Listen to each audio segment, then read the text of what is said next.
for our vaccine tracker now. By this time next week, 2 countries would have kicked off mass inoculation, the United Kingdom and Russia.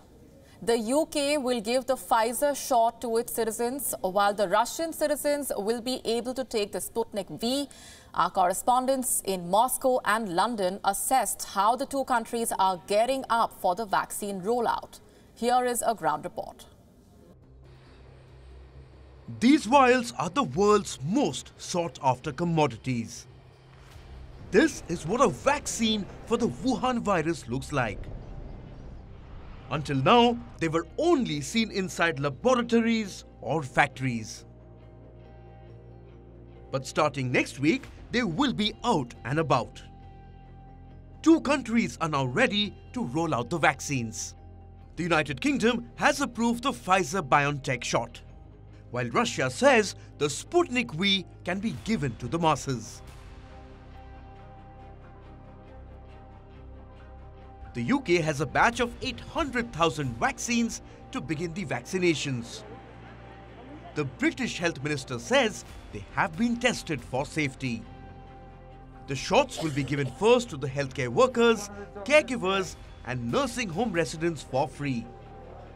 Reportedly, British hospitals have already started emailing staff members to schedule vaccinations.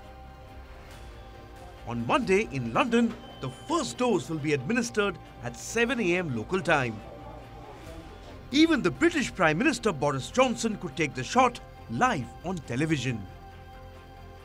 Well, Boris Johnson has not ruled out that type of idea, and other ministers as well have said that they would be prepared to take a jab live on television perhaps, but they are also very well aware of the fact that they don't want to be seen to be jumping the queue here, so they're weighing up the 2 ideas. They do want the public to see them willing to take the vaccine. They don't want the public to think that they are jumping the queue, but this does form part of the large public relations campaign already underway here in the UK to convince the British public that this is a jab that is safe and that they should take. This is a vaccine that is difficult to store and distribute because of the low temperatures at which it has to be kept, and that does add challenges. It means, for example, that in the first days of the rollout of vaccinations, it's unlikely that Pfizer-BioNTech's jab will get into care homes for care home residents because of the difficulties separating up batches. That still has to be signed off by the regulator. So a complicated few days ahead, and the government has tried to make it very clear to the population that this is something that will not happen rapidly.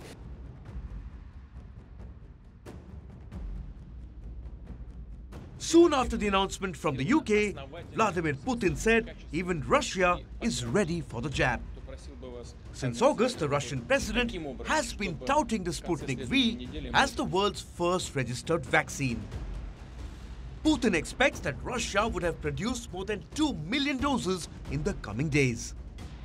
Reportedly, they are expected to be given first to healthcare workers and teachers.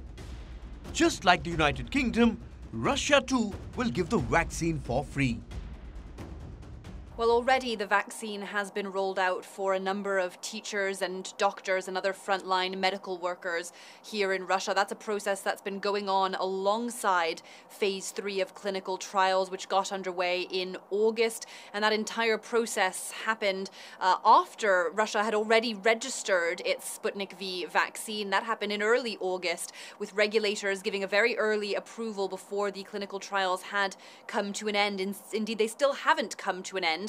But nevertheless, Russia has said that it's pretty satisfied with the data that it's been seeing and is ready to start rolling out Sputnik V more widely. So starting from tomorrow, it will be possible to sign up for a vaccination slot here in Moscow. They'll be opening 70 different vaccination points. And in the early days, it'll still just be teachers, doctors. They're widening the criteria slightly to government workers with client-facing roles, people who engage with members of the public frequently. It's not being fully rolled out to the general public just yet, but we're expecting that to happen in the next couple of weeks.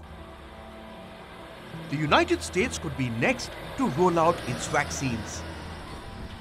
While India is expected to begin mass inoculations in the first 3 months of 2021, these vials will be in short supply early on. the fight to defeat the Wuhan virus will continue well into the new year. But the availability of the vaccines will be the first step towards the end of this pandemic. Bureau Report, WION, World is One.